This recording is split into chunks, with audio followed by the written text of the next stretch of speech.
Good afternoon, everybody. Thank you very much for joining us. We still have a few minutes before we start, but thank you for joining early.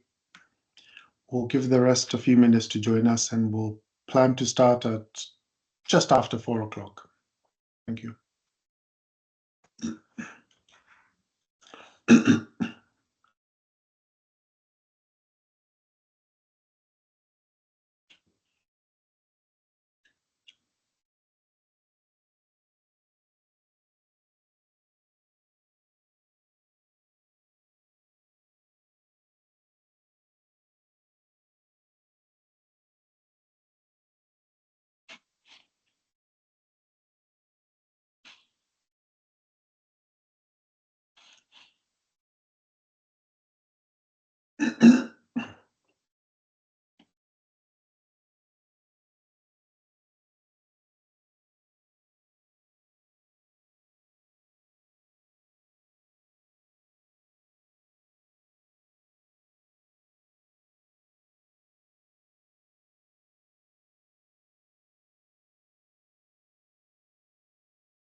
Good afternoon, everybody.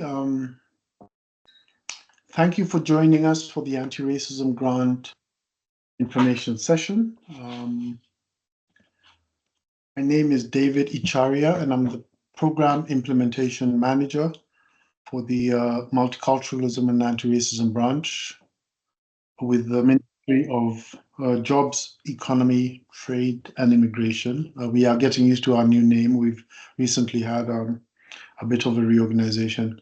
Thank you very much for joining us. We'll just give the people, we have about 25, 30 in the room. We'll just give them a little bit more time before we kick off. We have quite a bit of material to go through. And so we'll just give them a few minutes just to join us, and then we'll start in a minute or so. In the meantime, you will see on the top of your screen, there is a Q&A tab button.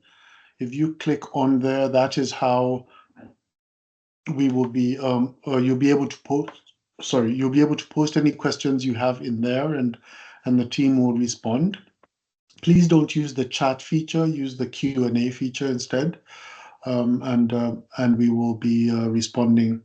But we'll go over a few other housekeeping notes, so once we start, in about another minute or so. Thank you.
Okay, I think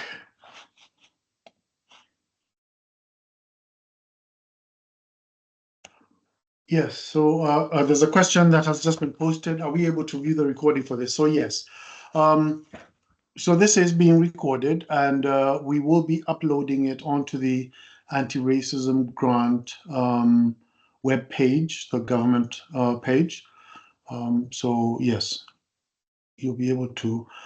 Rebecca, could you please type your question into the Q&A and somebody will respond? I can see you have your hand up.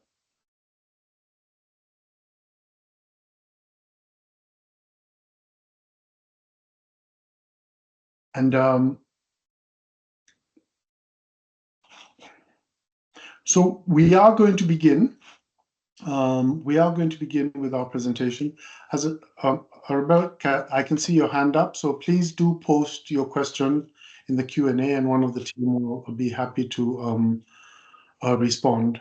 But in the meantime, we are going to begin with our information session. So again, my name is David Icharia. I'm the manager of program implementation for the Multiculturalism and Anti-Racism branch of the Ministry of Jobs, Economy, Trade, and Immigration. We are happy to have you here for this information session.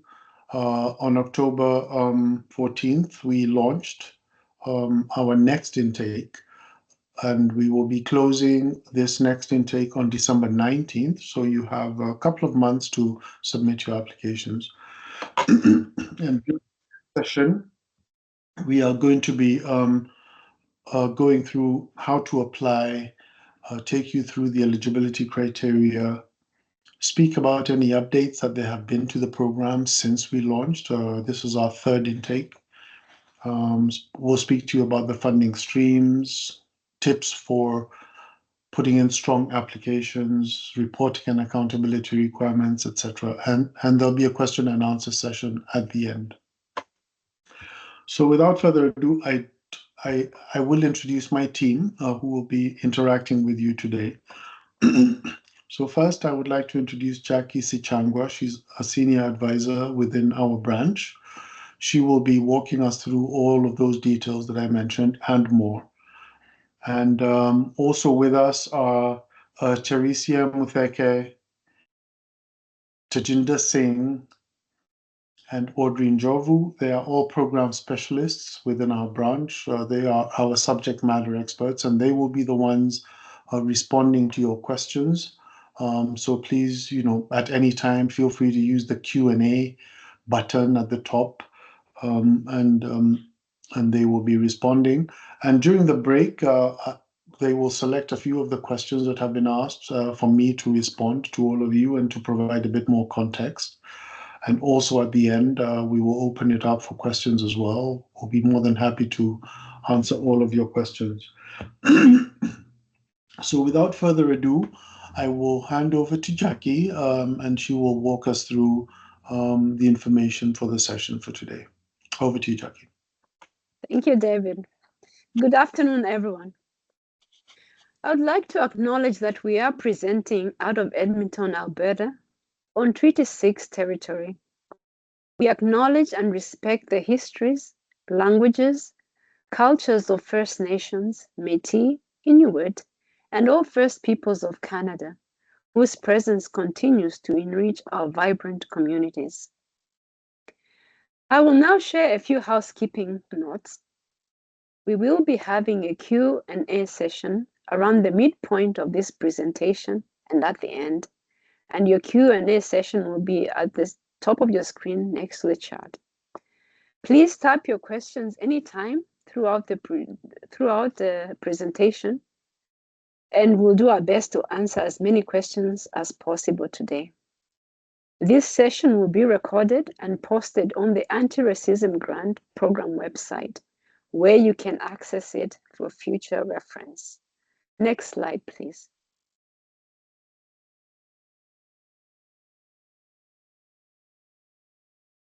During today's session, we will be going over the Anti-Racism Grant.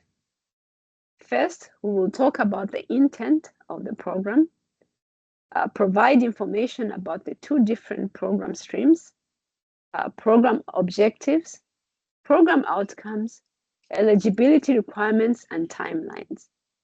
Next, we will go over how you can submit your application.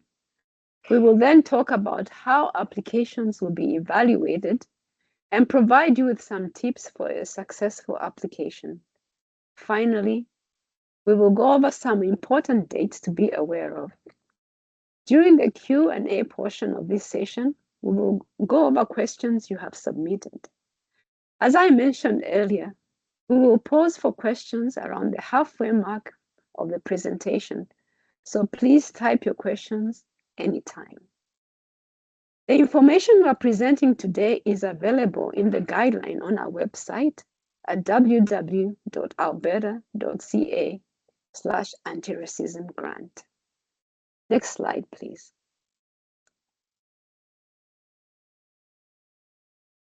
Before we get into the program overview, I'd like to encourage you to review the program website for complete information regarding the grant.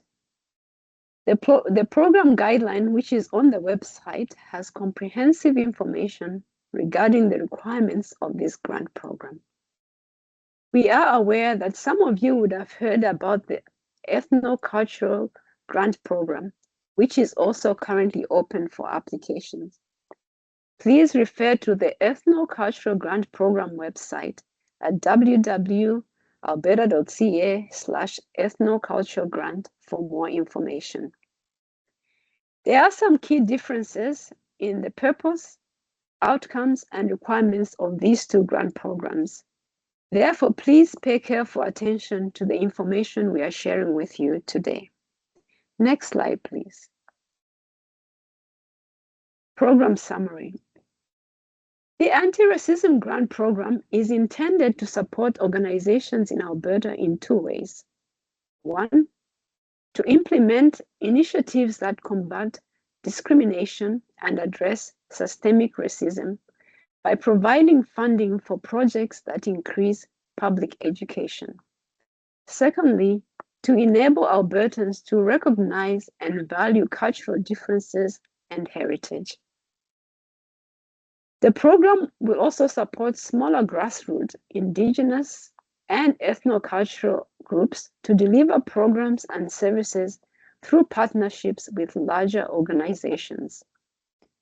Please note, the program funds are not designed to address access to affordable housing, job opportunities, or healthcare. Rather, the funds are intended to educate about the impacts of discrimination and racism faced by Indigenous and racialized groups and enable community organizations to develop their abilities to support anti-racism projects. Next slide, please. Higher priority for funding will be given to projects submitted by applicants with an annual budget of less than $100,000. Projects submitted by Indigenous or ethno-cultural organizations. Projects that are new or an expansion of an existing project. Although we have highlighted these three priority areas for funding, applications which do not fall under one of these areas will still be considered for funding. For example, you can apply even if your organization's operating budget is higher than $100,000 and your application will be considered. Next slide, please. Program Objective 1 is to educate Albertans on racism and the impacts of racism faced by Indigenous and racialized groups. This objective is focused on education and building awareness about racism and its impacts. Under Objective 1, projects submitted for funding must meet one or more of the following program outcomes. 1, Albertans have an increased understanding of racism, its impacts, and the challenges faced by Indigenous and racialized groups. Albertans have increased knowledge to identify racism and how to address racism and racist acts. Albertans have increased awareness of the resources and tools that organizations provide to support anti-racism initiatives. Projects submitted for funding could include initiatives such as with educational focus, such as developing and disseminating resources, such as videos, workplace series, speaker series, and more. Next slide, please. Objective 2 is to enable community organizations to develop their ability to support anti-racism projects. Under this objective, projects submitted for funding must meet one or more of the following program outcomes. Racialized communities have support to fully participate in the community. Examples are training and employment, mentorship programs for internationally trained professionals, support or education for marginalized communities to navigate supports. Racialized communities have capacity to continue open and honest conversations about racism, microaggressions, and promoting awareness about their impacts.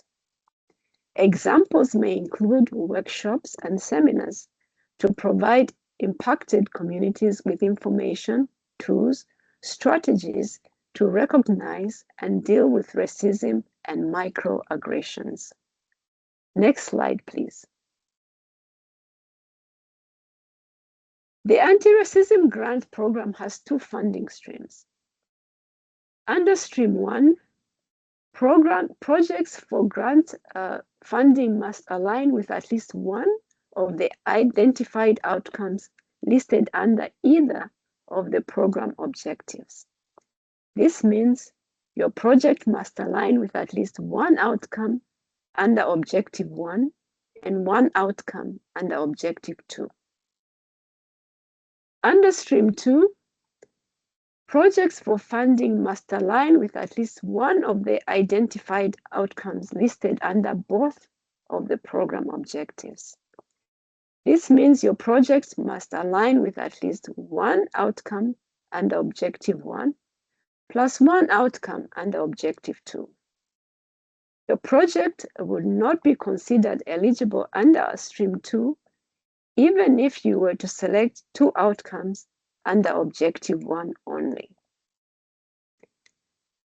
Applicants may request up to 5,000 maximum for projects under Stream 1 and up to 10,000 maximum for projects under Stream 2. The Minister reserves the right to adjust the approved funding amounts to optimize allocation across projects. Next slide, please.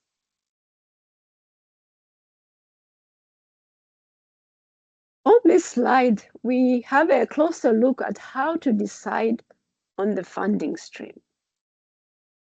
Under Stream 1, projects for funding must align with at least one of the identified outcomes listed under either of the program objectives. This means your project must align with at least one outcome under Objective 1 and one outcome under Objective 2.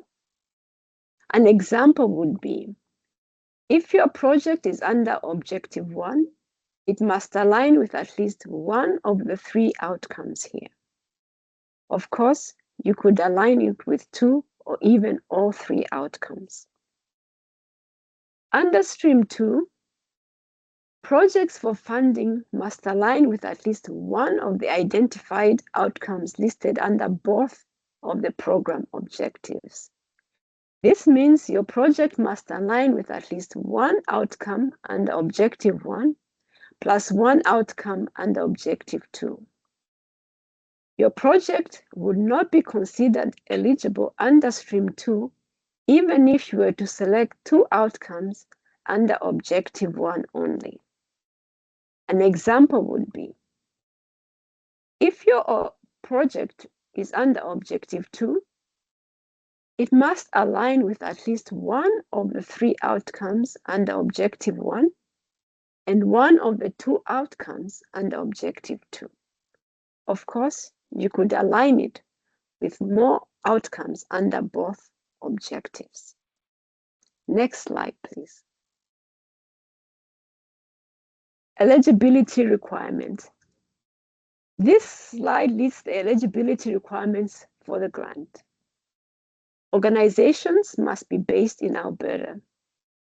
Eligible organizations must be a non-profit organization or Indigenous government, tribal council, band council, settlement, or not-for-profit Indigenous organization.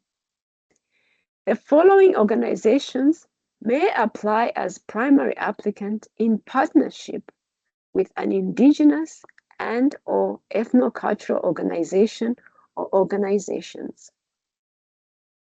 Arm's length municipal or municipal district affiliated organizations, for-profit organizations, and public sector entities such as the post-secondary institutions, schools, school boards, hospitals, or health authorities.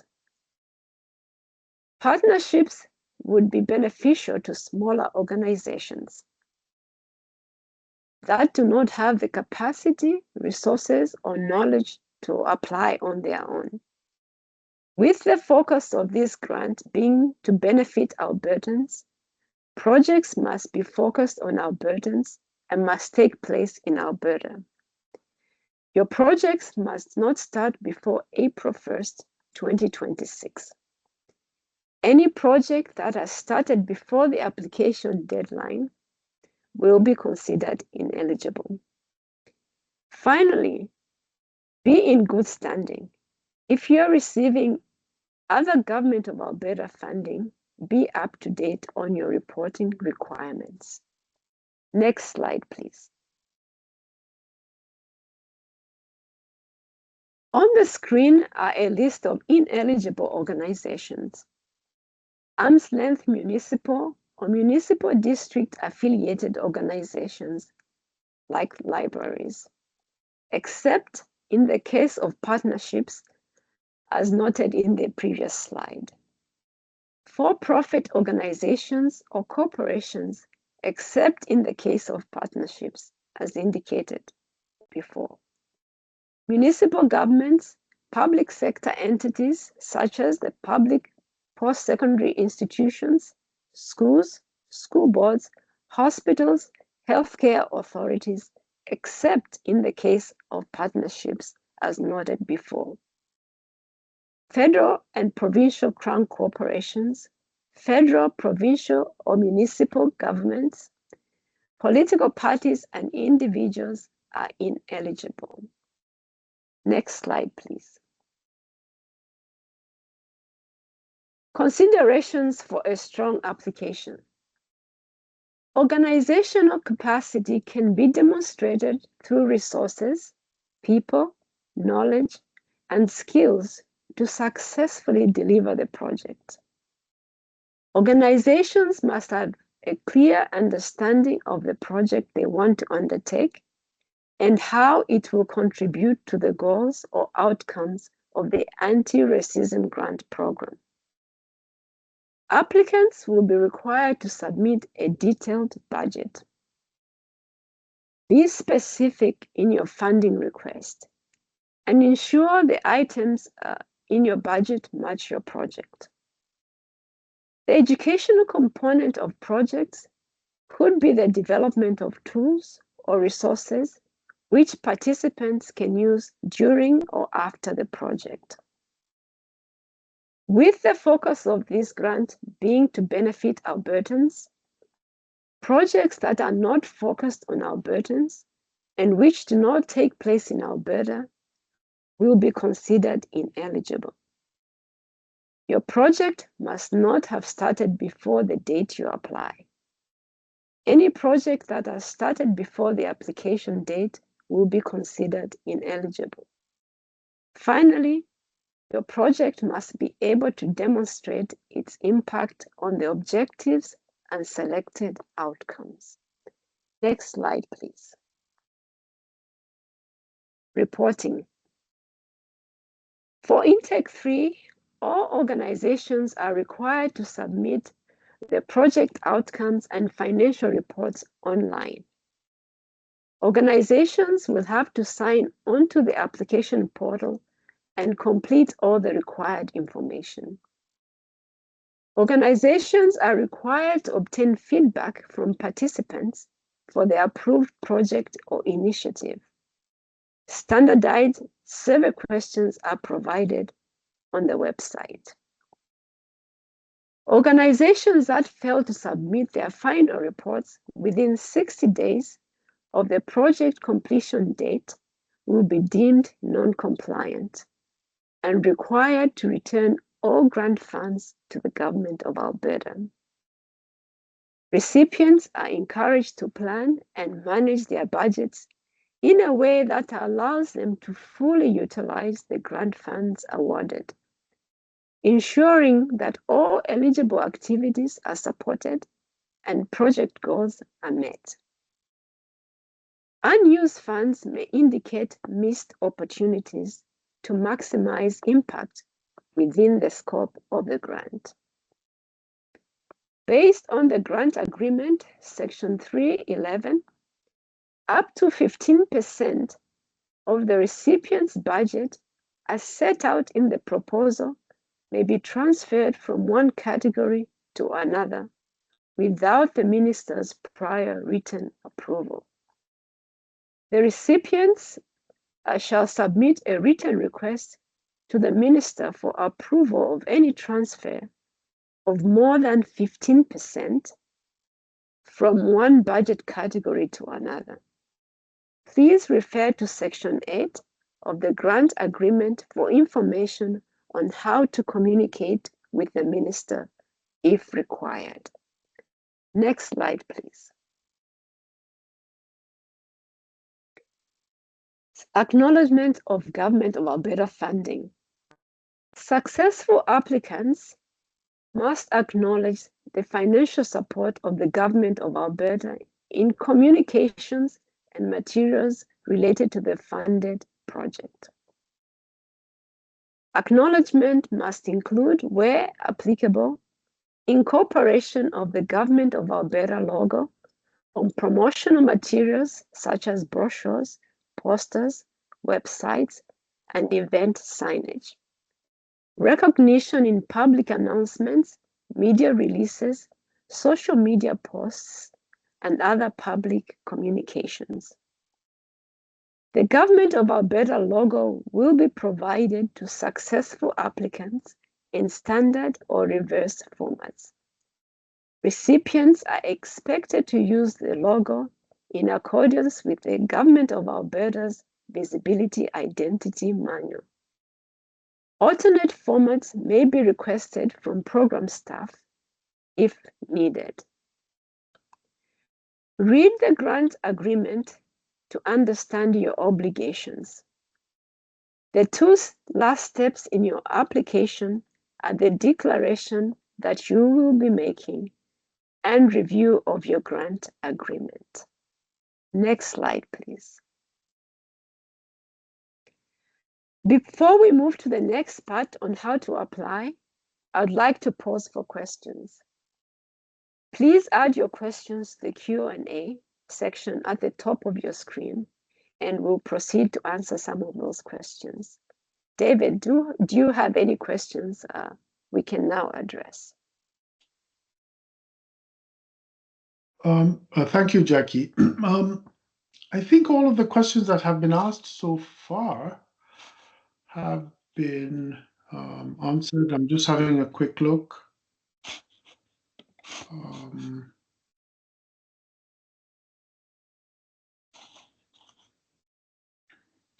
Yeah, there is no question that has been asked. Okay, here's one. Should the program meet one out of both outcomes for both streams 1 and 2, or only stream 2?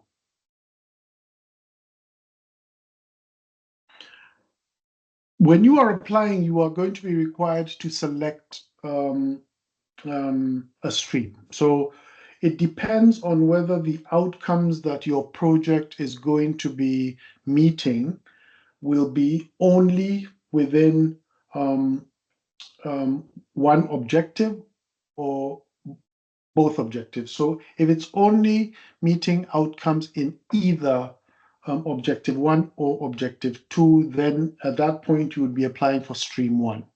And that is where the $5,000 maximum comes in. However, if your project is going to be meeting outcomes from both objectives, objective 1 and objective 2, at least one outcome in both objectives, then in that case, you will be able to apply for a stream 2 project. And the maximum amount for that is $10,000.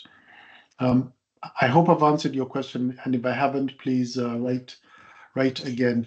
Judy, could you please type your question in the either the chat or in the Q&A for us to respond? Thank you.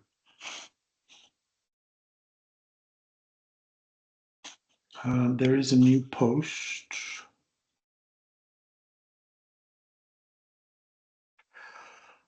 It will be difficult in this forum. The question is, can we ask specific questions in particular to the organization we work for? It will be difficult in this forum because this is a general information forum for you to ask specific questions.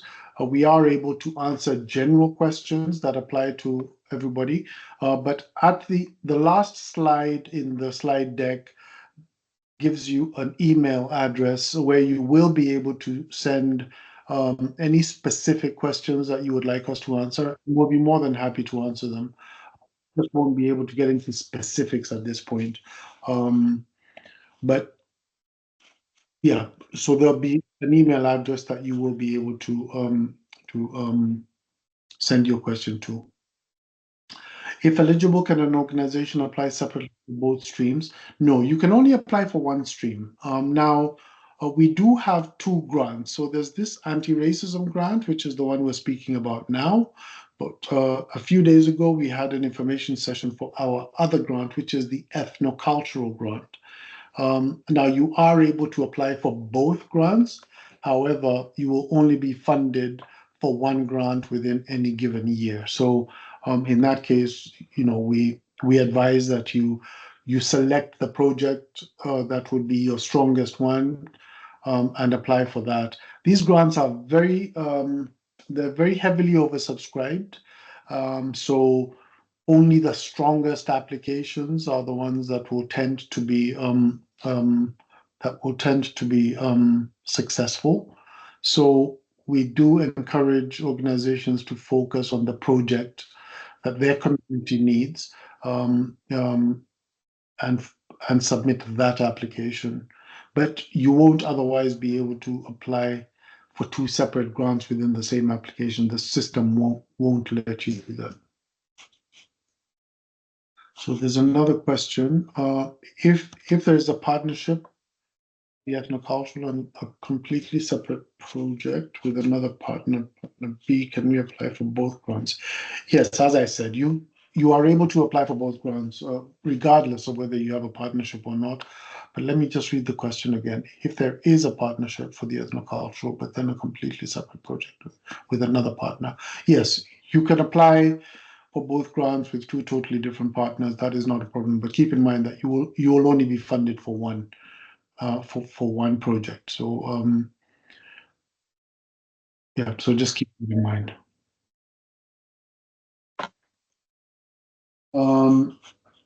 There's another question that I can answer.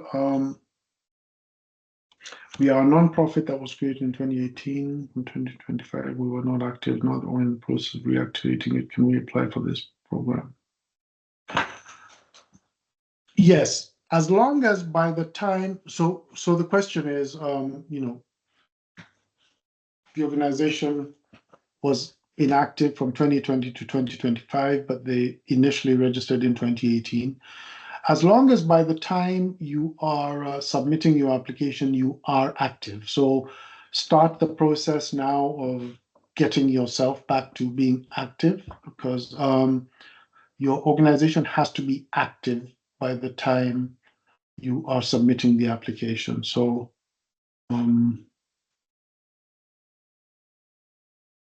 yes. So the answer is yes, as long as you're active at the time of submitting the application. There's another question here.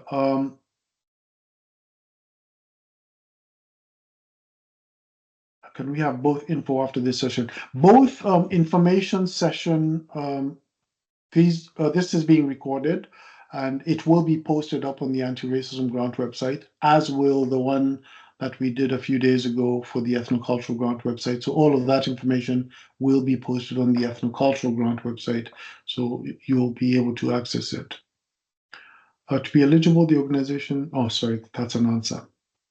So, so back to you, Jackie, to just walk them through the next section. Yes, Tajinder, you have a question? David, that was a question. To be eligible, the organization needs to be operating for 1 year. Does that mean those with longer years of service have higher chances than the ones? Okay. Thank you, Tajinder. No. The organization, an eligibility requirement is that the organization has to have been operating for at least 1 year. So they could have been operating for 20 years. That's not going to make a difference. We evaluate, as long as you meet the 1 year criteria, then your organization meets that. But then we move on to looking at the project that has been submitted. And that is what we evaluate. There's another question, which I can just answer one more and then hand over to Jack Yano. He's a year older, but the extra provincial registration is much newer. Which one will be?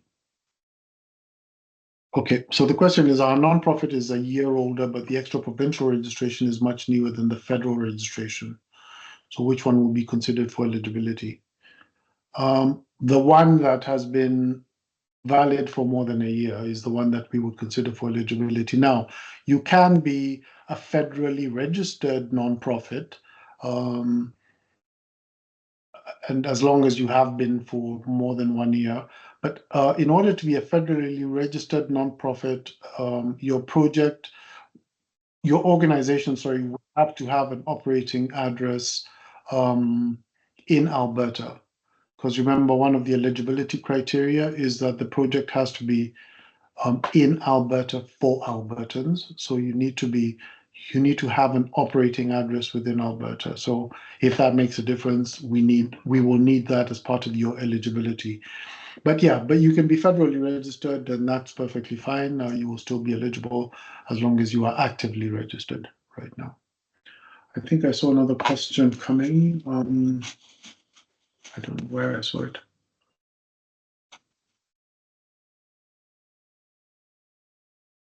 Is it 1 year from program start? Is it 1 year from program start? David, they're asking if the organization is 1 year older from where you start counting 1 year. We start counting the year from the month it was registered. So when your organization is registered under the corporate registry in Alberta, you register on a specific date.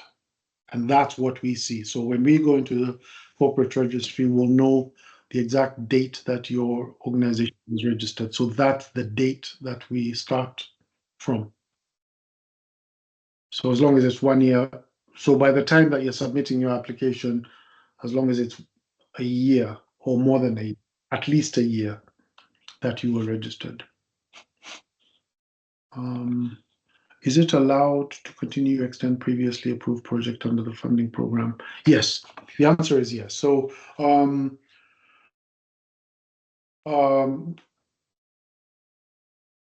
projects that are new or projects that are extensions of past projects actually get an extra bonus point.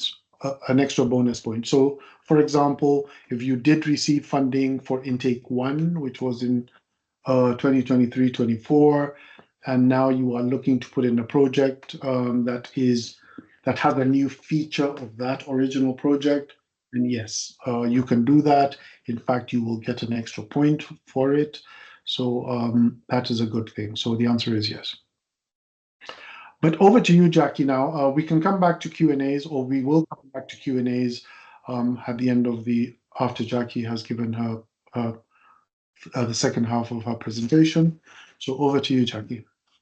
Thank you, David.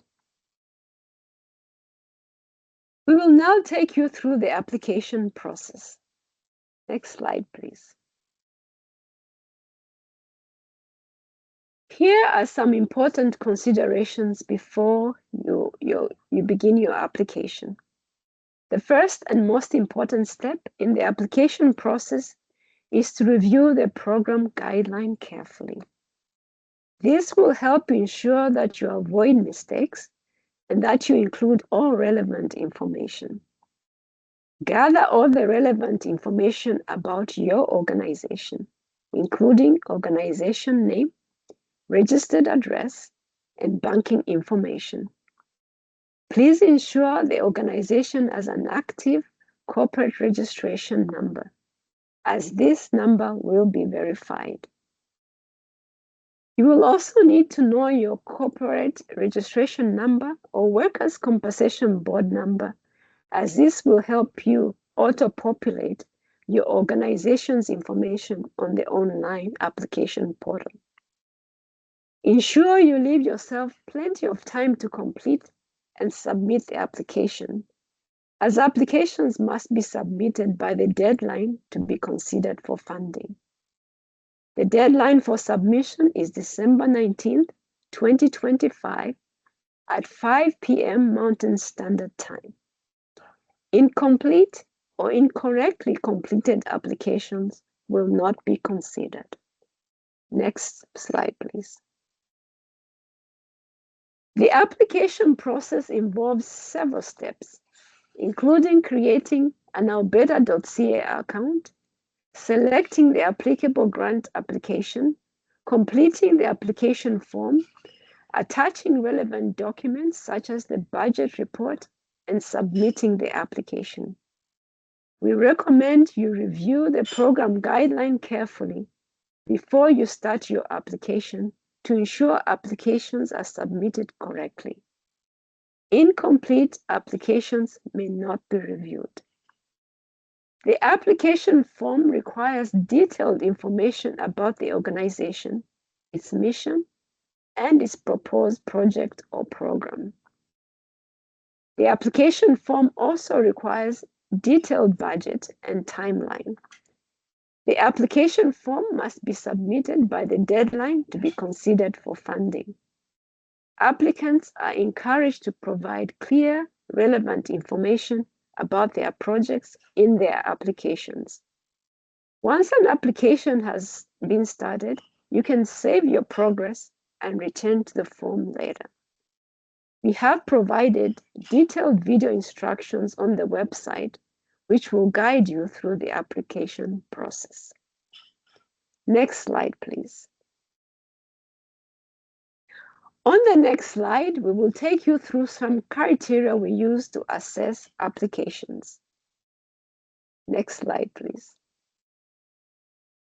Applicants will be assessed and scored based on the following criteria. The application meets all eligible requirements. See Section 3 of the guideline.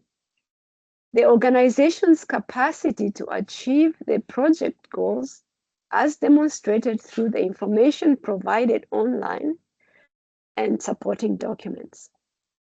Project viability as demonstrated through the information on the online grant application form. Financial feasibility as demonstrated through the information provided on the online budget template and supporting documents. Applicants will be notified of their application's outcome by April 15, 2026. Next slide, please. Application tips. Here are a few tips for completing your application. Clearly define the project and explain how it will contribute to the goals of the grant. Ask yourself, does the proposed project meet the outcomes of your selected stream? Develop a detailed budget and timeline for the project. Note that funds requested must not exceed the cost of your project. For example, you should not request funding of $10,000 if your total project costs $8,000. The program guideline has a list of eligible and ineligible costs. Please review carefully before submitting your budget. Demonstrate that your organization has the capacity to undertake the project. Capacity can be demonstrated through staff resources, experience delivering similar projects in the past, organizational knowledge or expertise, and more. Remember, you may partner with another organization if you feel you do not have the capacity. Ensure the application is complete and submitted by the deadline of December 19, 2025. Next slide, please. Please review the program resources linked to the program at the website www.alberta.ca/anti-racism grant. There you will find resources such as the program guideline, fact sheet, program grocery terms, budget template, sample financial statement, and post survey to participants. Jackie, I can't see the presentation anymore. Is it just me or? Apologies, I'm back. My internet went off, I think. Oh, okay. Sorry. Yeah. I'm sharing my screen now. Can everyone see it? Yes, thank you. Sorry Thank you. about that. And we did go through the resources, if you don't mind going to that slide. Thank you. Next slide, please. Before we end this presentation, I would like to highlight some important dates and timelines to be aware of. The application portal opened on October 14, 2025. Applicants will have until December 19, 2025 at 5 p.m. Mountain Standard Time to submit applications. We strongly encourage you to submit your application early. If you can avoid it, do not wait until the deadline to submit your application. Applications submitted in November may be pre-screened for completeness. You can expect to hear about the results of your application by April 15, 2026. All projects must start on or after April 1st, 2026 and be completed by March 31st, 2027. Successful applicants must submit a project outcome report and financial report within 60 days of completing the project using the online portal.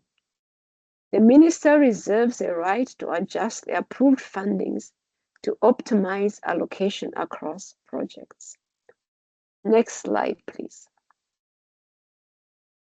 This brings us to the end of our presentation.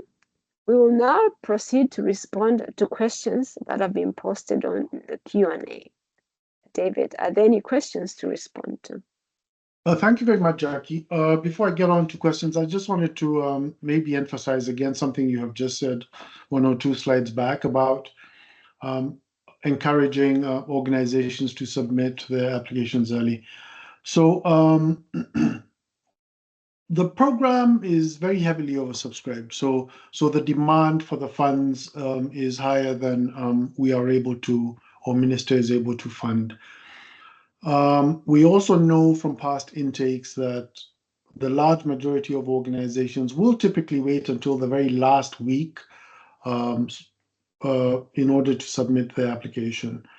In order to encourage organizations to submit their applications early, Jackie mentioned that if it's submitted within the month of November, the team will be able to go and review and screen. It is not a review, it is not an assessment, but we are going to be reviewing for completeness. So for example, if you have submitted your application and maybe instead of submitting your the budget template, you by mistake you uploaded a totally different document that has nothing to do with the budget, we will reach out to you and let you know that you have submitted the wrong document and give you an opportunity to submit the correct document. The point being that if you do this early and we are able to screen it and see it, then we can let you know. Also, we'll have a quick look at your application as presented, and maybe we might think that your project description section could benefit from a bit more attention, a bit more, maybe for you to say more. Maybe your activities are not outlined or are not broken down as well as we think that maybe they should be. We will reach out to you and give you the opportunity to go back into your application and to provide additional information. The point is that we will be able to do that in November. Once we get into December, we are a very small team. We are 4 people. Our ability to be reactive and responsive when we start getting a lot of applications will be reduced. So we are encouraging organizations to submit early. So back to the questions. Are partnerships more favored than single organizational applications? Well, yes and no. When we are evaluating applications, we are evaluating a number of criteria. We are evaluating your organization's capacity to run the project that it has proposed. We are evaluating your project to see what are the chances that it will have the impact against the outcomes that you have selected. We are evaluating your financial feasibility. If any of those areas on your own as an organization are weaker or are weak, maybe your organization has a great project but has never really put on that kind of project before. So maybe partnering with an organization that maybe has done that kind of project before or has a few years of experience doing those sorts of projects will increase the viability of your particular project. So it is really up to the organization to understand its limitations, to understand what it brings to the table, to understand its capacity to run the project that it is proposing. And if you feel that there's aspects of your organization that maybe could benefit from maybe partnering, then we suggest partner. And if you do partner, having a letter of support from the organization and uploading that letter of support as part of your supporting documents will be viewed favorably because from an assessment point of view, your ability or your acknowledging where you may not have the capacity or where you may need some capacity assistance is a good thing, and that shows awareness, and it shows that you know what you bring to the table, and presumably that would also help you identify the partner that maybe you should go in with. So yes, so partnerships are encouraged in situations where you may not have the strength or the capacity on your own as an organization to pull off or to be successful in the project that you are proposing. But they are by no means required. But as I say, if it's going to help your organization meet a capacity need that it does not have, then sure, then we encourage you to do that. The nonprofit serves other communities, including Black communities. Would we be eligible to apply and use it?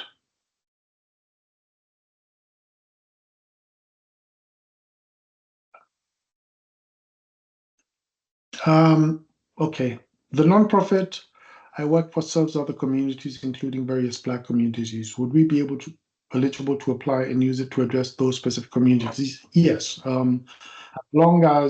As long as your project is meeting the outcomes that are identified in the guidelines, So you want to make sure that whatever project, well, first of all, you want to make sure that you are an eligible organization, registered for at least 1 year. And then your project is going to be meeting the objectives and outcomes that have been identified in the guidelines. As long as it's yes, yes, yes to all of those, then sure. We encourage you to submit and allow our assessors to evaluate your project on its own merits. With regards to partnerships, is it association with other organizations using their technical skills or with financial involvement? It could be either or. It depends on what capacity item. So, for example, your organization may not have any experience at all running a $50,000. Well, okay, the 50,000 is the ethnocultural grant. But the point I wanted to make is that they may not have the experience running a project of that size. And it's a great project. It's a project that will meet the outcomes, but you just don't have the experience. So partnering with an organization that is going to be to help you even maybe run the project. They may have experience running those sorts of projects.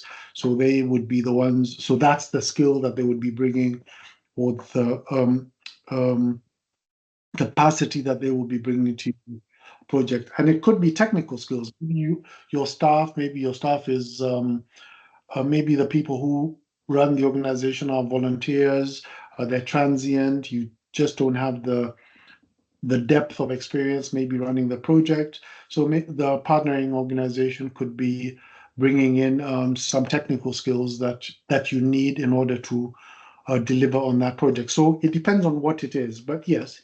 So yes for either one. So the question was partnerships, is it association with other organizations using their technical skills or with financial involvement? By financial involvement, I'm not sure whether you mean that the partner is bringing in some financial resources. Not necessarily. You can apply for all the funds you need, and they're bringing in maybe some know-how in running projects, for example.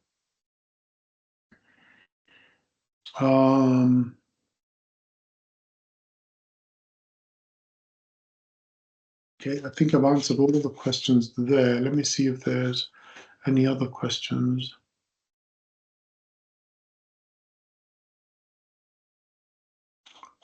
I think. Please post your questions, and we'll select some.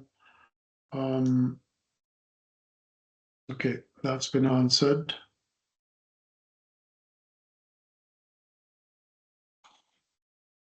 Yeah, all the questions that have been asked so far have been answered. So, but please continue to post any other questions that that you may have. For those, and I'll just say a couple of additional things for yes, Tajinda. For those organizations who may have applied for funding during intakes 1 and intakes 2, or this is intake 3, one area that we are providing a bit more emphasis this time around that we haven't in the past is around impact. So answering the question, does your project have an impact? So does it move the needle on the outcomes that are selected? So objective 1, educating Albertans on racism and the impact of racism faced by Indigenous and racialized groups. So does your project move the needle on that particular objective, if that's the one that you selected? I'm just giving an example. So we will be assessing and evaluating impact when we are assessing your project and when we're scoring your project. So just keep in mind that those are some of the questions you do need. That it may be a great project, but does it meet the outcomes, or does it move the needle on any of the outcomes and objectives that have been selected? So I just wanted to emphasize that, because in the past we had not been as granular as that, but now it will be an integral part of evaluating the project, whether it's a good project and whether it actually has the impact.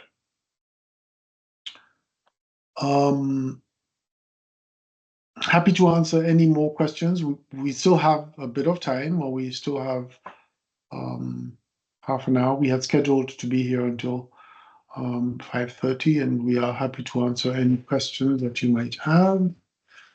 So please raise your hand, and we'll see, maybe we can let you ask your question live, or if you want to put it on the chat or the Q&A, we will be happy to answer it.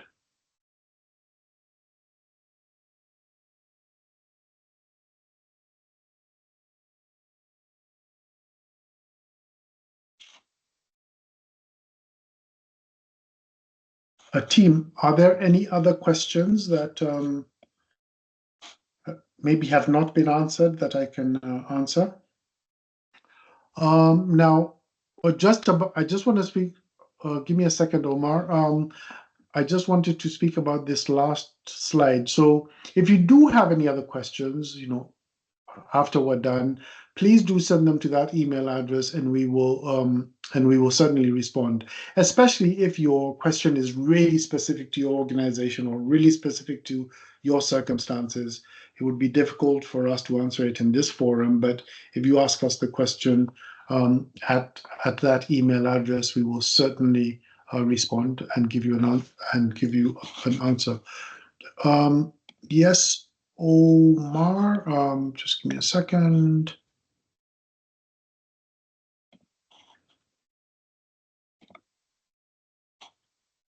Yes, Omar, if you unmute yourself, I think you can ask a question. Yes, yeah, good evening. Coming back to me again. Yes.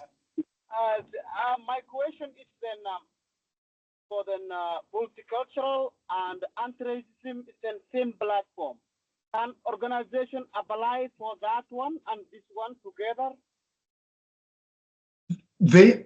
Those are two totally different ones. So the outcomes, the objectives are two totally different. Yes, your organization can apply for both.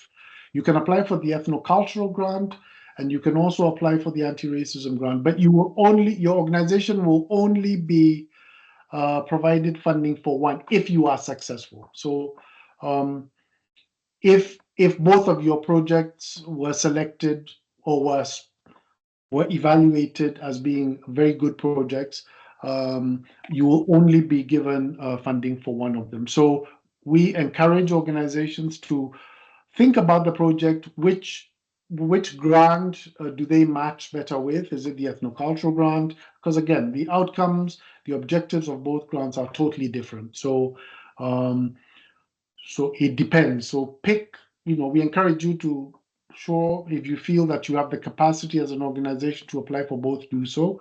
But if both of them end up being strong projects, you will only be funded for one. Oh, thank you very much. You are most welcome, sir.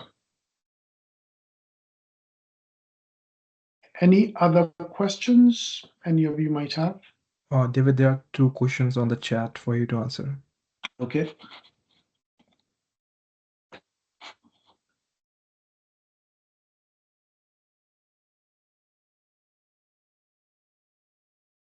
I can only see one, unless, sorry, am I at the wrong place? Okay. So the question I'm seeing is, can collaborating organizations or their staff be paid for their commitment?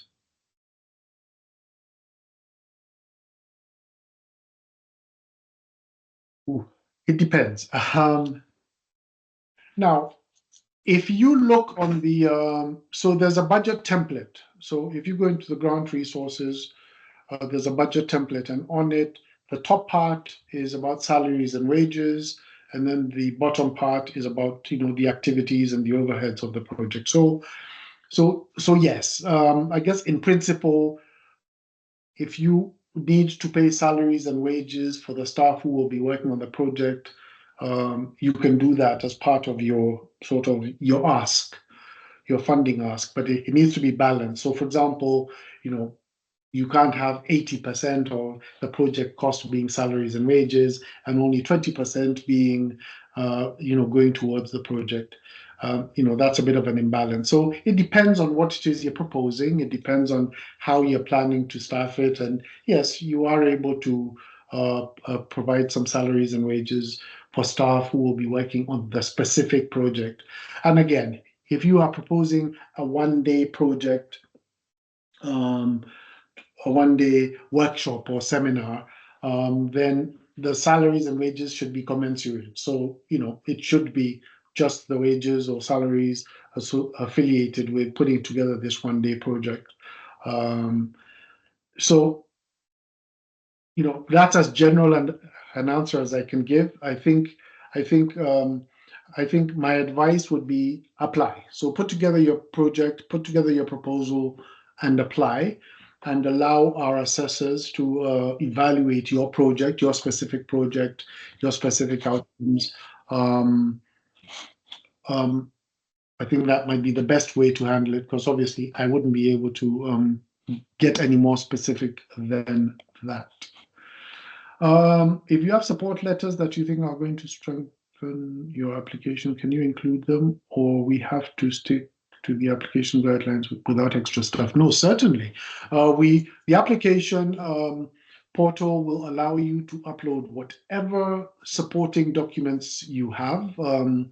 So you are able to upload supportive letters. In fact, we encourage you to do so. If you are going into a partnership with an organization and they have provided you with a supporting letter, please upload that. That will strengthen your application. So yes, so the answer is yes, please certainly upload them. Those are good things, and they will speak to the viability of your project. They will speak to the strength of your project. If another organization wants to partner with you, can you endorse that application and also submit yours separately, or you encourage us to stick to one application?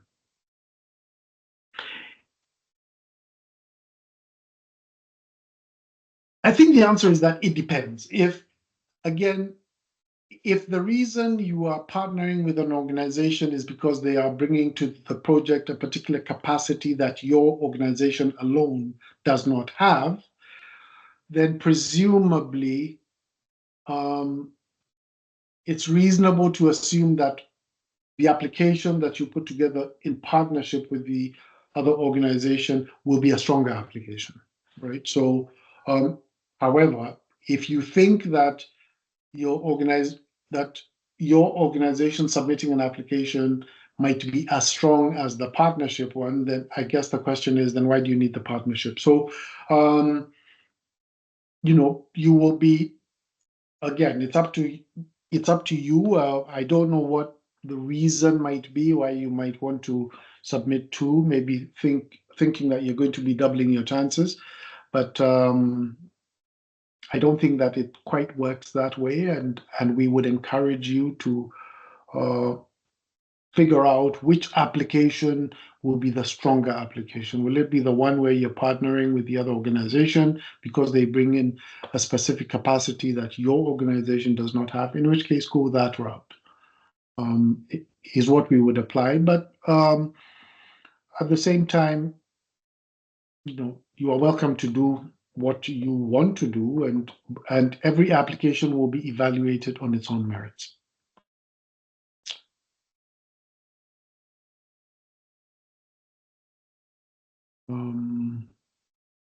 Yes, Tejinder, sorry. David, I have a question. Are there any benefits to submitting an early application? Certainly. If you submit an application within the month of November, our team will be pre-screening, and we'll have a look. We're pre-screening for completeness. We are not evaluating the application. We're pre-screening, looking for any documents that we think you did not upload that would be of benefit to your application. We will tell you. We'll send you an email and say we've had a pre-screen and you did not submit a financial statement. And that is a document that we will need in order to evaluate financial feasibility. Maybe you gave, as part of your project description, you just put a simple one-line description of your project when maybe it could have benefited from a bit more information in order to give us context. When we are evaluating these applications, we try to build a mental picture of what your project is going to be. So the more information we have in order to build that mental picture, the better. So Applying early means that we'll pre-screen, and if we see something that could benefit from a bit more information, we will let you know. Maybe you have not articulated the activities of your project in a way that enables us to have a good sense of what this project is going to be. Maybe when you are writing out your activities, because you could click the activities button as many times, you can put in as many activities as possible. Maybe what you wrote there is not matching up with what you put in the budget, and maybe we think that that could benefit. So basically, yes, applying early means that we'll be able to screen for completeness and get back to you if we see that your application could benefit for any additional information. As I said, once we start getting into the closer we get to the deadline, the less will be our small team's ability to pre-screen. In intake 2, between the ethnocultural and anti-racism grant, we had over 900 applications. So, with most of those being submitted within the last 2 weeks before the deadline, the closer we're getting to the deadline, we're just not able to screen them. So that's why we said, anything submitted between now and the end of next month, we will be able to screen and provide you with some feedback, so that you can put in any additional information and then submit your application again by the deadline.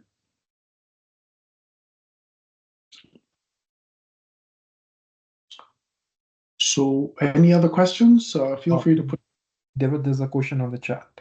Oh, on the chat. Okay. The only one I'm seeing, Tajinder, maybe you can read it out, because the only one I'm seeing, I answered. If we are not partnering with other organizations, but okay. involving them in events, can we submit a letter of support for them? Involving them in events. Oh, like maybe you're putting on a series of workshops, and the other organizations are providing speakers. Yeah, sure, certainly. It certainly wouldn't do you any harm to include or to submit a letter of support from them. Yes, so I would say yes. I would say that submit it and let our assessors evaluate the information that you provide.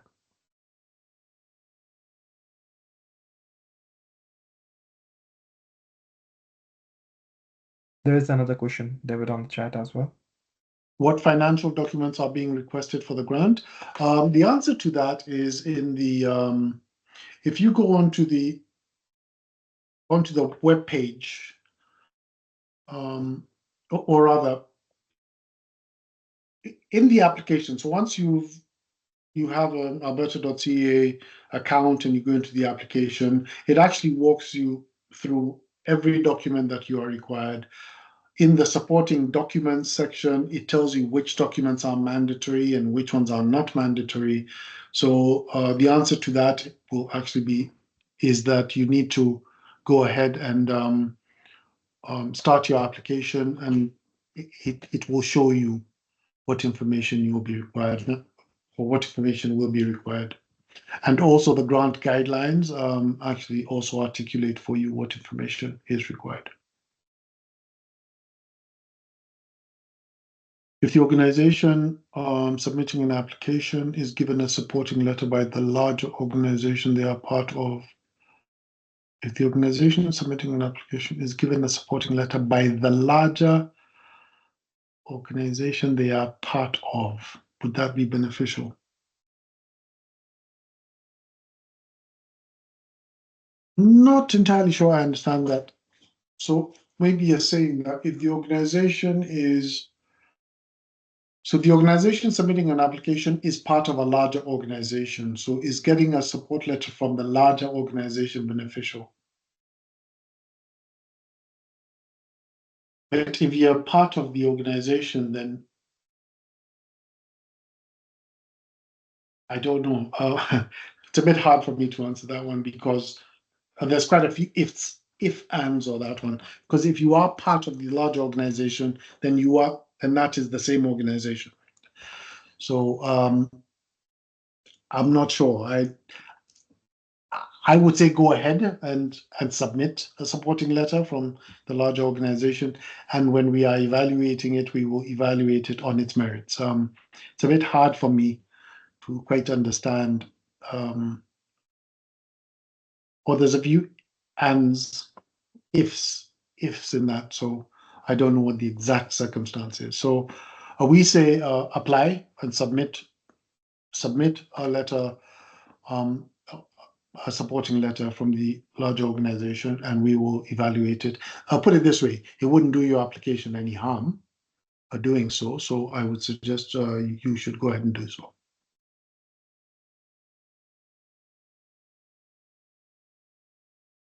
So we have about 15 minutes left, and we are happy to continue answering questions. I think I've answered them so far. Oh, there's a new one that has come in.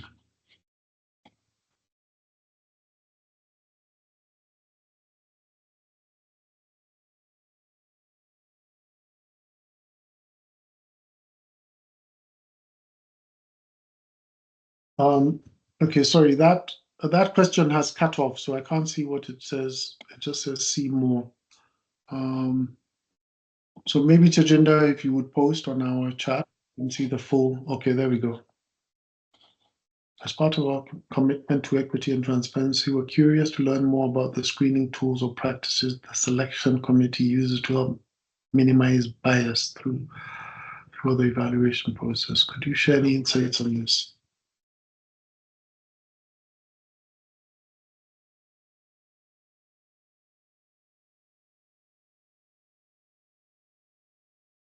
Okay, certainly. I think I'll speak to the what the evaluation process looks like. As I said earlier, last year we had over 900 applications, so we have a team of about 30 assessors. So applications are randomly assigned to assessors, and they go through and they perform their assessment. They have all been through extensive training with us. I think we are on our fifth session right now, fourth session of training. We're going to be wrapping up the training actually in November. So all of them will independently review the applications. In addition to that, we then perform a random sample of applications, and those applications are reassessed by a totally different team. And if there is a difference in the score, then calibration conversations are held with the assessor that performed the original application, and as a result of that, they have to go in and look at if it's a specific score, if it's a specific feature where there seemed to have been a difference from what it should have been, then they would have to review all of the applications again for that particular feature and recalibrate and rescore. So we do everything we can to evaluate and to ensure that there is no bias, or to reduce what I call subjectivity. We want to ensure, and part of the reason we have had such extensive training is to ensure that there is no subjectivity at all in the process. We have set out the criteria, we provide the guidelines, we provide the policies, and we ensure that all applications are assessed to those guidelines and those policies. So there's really no space for bias, and if there is, we would pick it up in our sampling and reassessment process before we get to a point where we say, okay, now we're comfortable based on the sample that all of the applications have been evaluated correctly. Then we move on to the analysis and the recommendation to minister as to which applications we as the department would be recommending for payment. But ultimately, the minister will decide who actually gets funding. I hope that answers the question. So yeah, so we do everything within our power to ensure that there is no subjectivity within the process.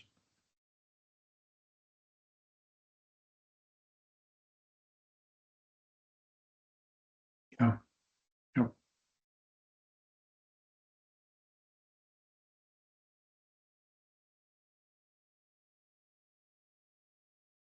Okay. So probably maybe we'll take another 5 minutes for any last minute questions. Happy to answer them. Otherwise, please do on the last screen, which I can still see on the presentation, there is an email address. Please do send us an email if we can answer any specific question. Again, the more specific it is, the less we're able to answer it in this session, because we're trying to provide as much general information as possible. But we do encourage you to read the guidelines for both grants if you're interested in both, because you'll find that they're totally different programs with totally different rules, totally different objectives and outcomes. But all of the information that you need is within those guidelines. So the recording is going to be posted up on the website so that you are able to reference it again. But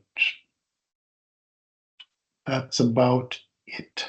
So team, are there any final questions that have come in that maybe I can't see because I've got too many screens open, that I might be able to answer, or are we good? I think we are good. We have answered all the questions that have been posted. Awesome. Thank you. So if there's no more questions, we'd like to thank you all very much for coming to this information session today. We hope that we provided you with useful information. All of the information that we presented on is in the guidelines. So, please do review those, spend some time with those. And again, submit your application early, and we will do our best. We will go in and have a look and see whether I mean, if we say nothing, that does not mean that that it's a guarantee that the application is complete. It just means that we didn't see anything that was obvious that we needed to bring to your attention. Again, that is not an assessment. We're just reviewing for completeness. But you can be reasonably comforted that the team who are doing the pre-screening are experienced. We have been doing this for a number of years. We know what we're looking for. So if we do get back to you, that means that there's something that your application needs.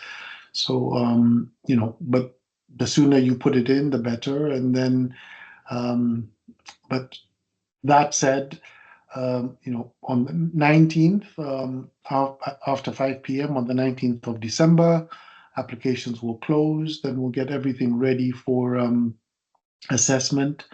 And we will be starting our assessments early in the new year, hoping to get everything done and in front of Minister by end February or so.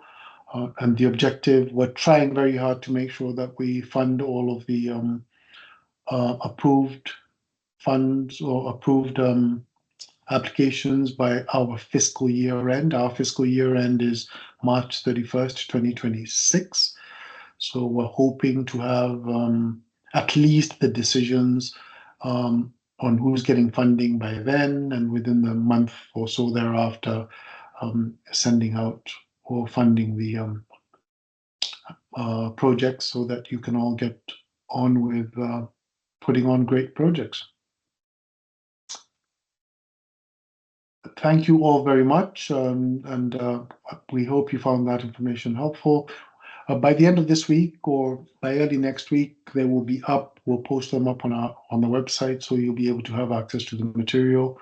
Otherwise, we look forward to answering your questions at that email address that's on the screen.